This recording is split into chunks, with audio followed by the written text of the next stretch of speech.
Hey guys, my name is Nate. Welcome to the channel. Today I'm going to be playing this game called Day of Defeat, and yeah, this is for 5 and under. So this game is exactly $4.99 on Steam.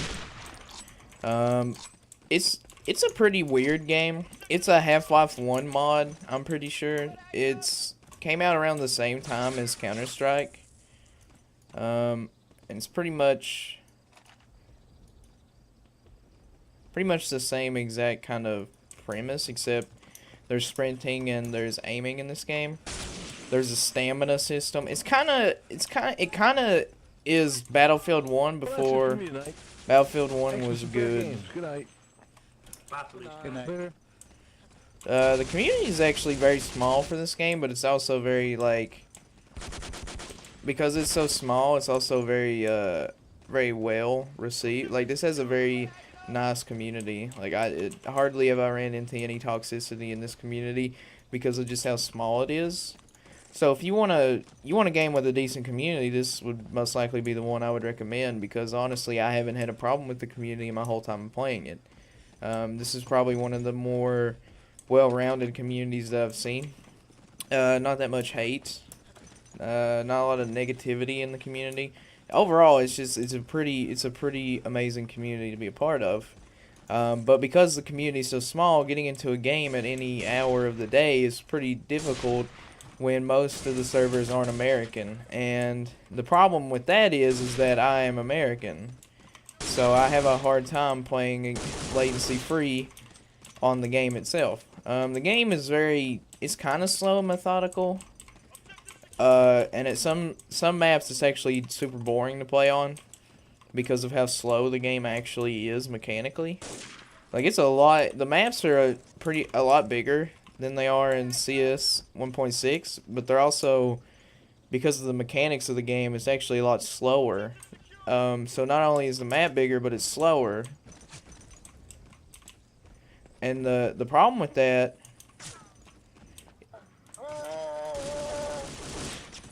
ooh, I'm just gunning them down, son. They have no idea what they're doing.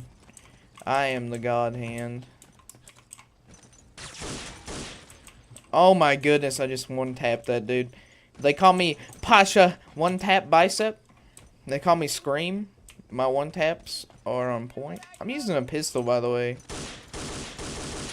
Oh, he got me. He got me on that one.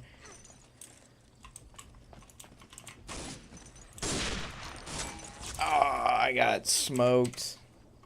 Wow, that was actually pretty interesting. I did pretty well just to have a sniper and a pistol. Like, I didn't even have a machine gun like this MP40. Which is that?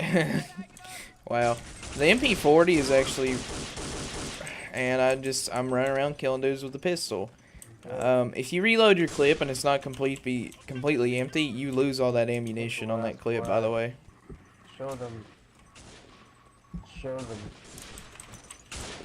So, this server has all chat. And we're playing on the German side of things, so if I know history, this is not going well, and we're probably gonna lose.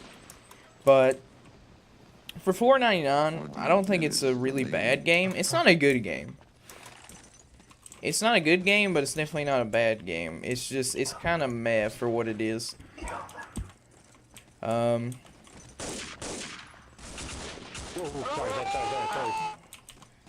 Oh, the team kill. Oh yeah, there's team killing in this game. I'm pretty sure it's a default.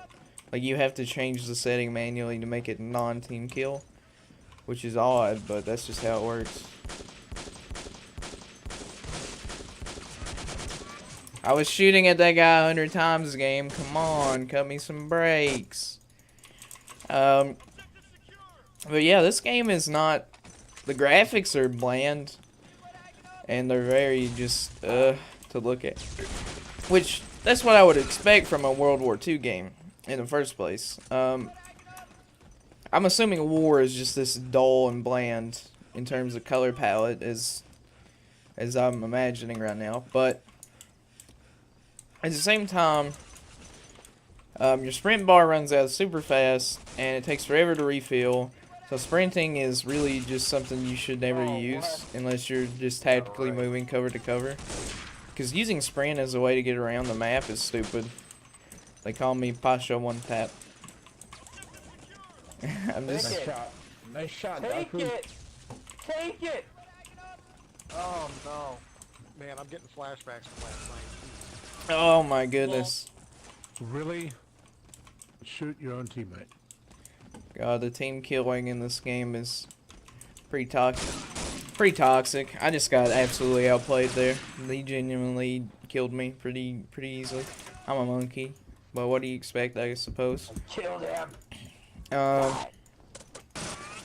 Yeah, what was I saying before? Yeah, this game is pretty bland, but it's in no way a bad game, but for $5, it's probably not the best game on Steam. I mean, if you like World War II shooters and you're all hyped up for the Battlefield 1 game that came out this last year, if you're still hyped up on World War II, I would suggest you might want to pick this up because it does a lot of things interesting compared to what Battlefield 1 is doing.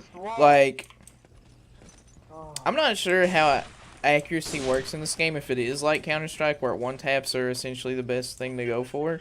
But that's what I've been going for, and it seems to be working out pretty effectively, or somewhat effectively, so I think it's the way to go. But whether or not that's the best way to go, I wouldn't know yet. Require me to play this game a hell of a lot more than I have. Yeah, wow, he's just camping that door waiting for people to come through. Yeah, but that's flanking, and the maps are made to where flanks are super important, but they also require coordination to pull off. Personally, I'm not a fan of the cursor in this game. I haven't tried to change it. This is just how mine was defaulted. Honestly, it's a pretty awful cursor, and I would change it, but I just don't feel like going through the struggle of it. So, it's not the best game on Steam, but for $5, it's pretty decent. But if you want my honest opinion, I would much rather download Heroes and Generals and play that. Even though Heroes and Generals is definitely pay to win, I would recommend it for a World War II experience. Much better. It would be a much better World War II experience than this game, because this game has small maps. It doesn't have large-scale warfare.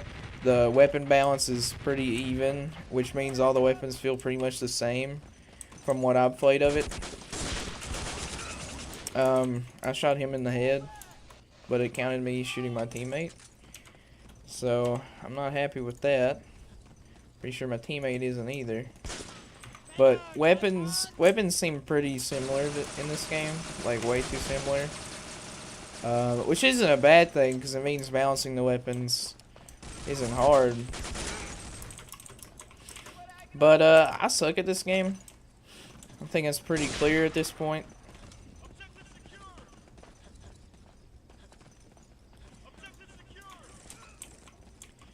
But there's not really much left for me to commentate about this game. It's pretty bland. It's not bad. It's just bland. It's not a good thing. It's not, and by no means am I complimenting this game. But at the same time, it's not a bad game, so I can't hate on it. You know, I can't sit here and criticize it as being a bad game when it's not a bad game. Oh no! He shot me out of all the people that was there. Alright. Well, I think I want to leave this off here. There's not much more for me to commentate about. It has a good community. The game is pretty bland. It's no means a bad game, but I would highly recommend playing Heroes and Generals if you really want a World War II shooter that is somewhat okay. I mean, Heroes and Generals is better than this game. But this game isn't bad to be $4.99. If I don't compare it to any other World War II shooter that's in the market, it's not a bad game just by itself. Oh God! But because Heroes and Generals exist, it's a bet. You might as well just play Heroes and Generals. That's just how it is. So my name's Nate, and I'll see you guys in the next video.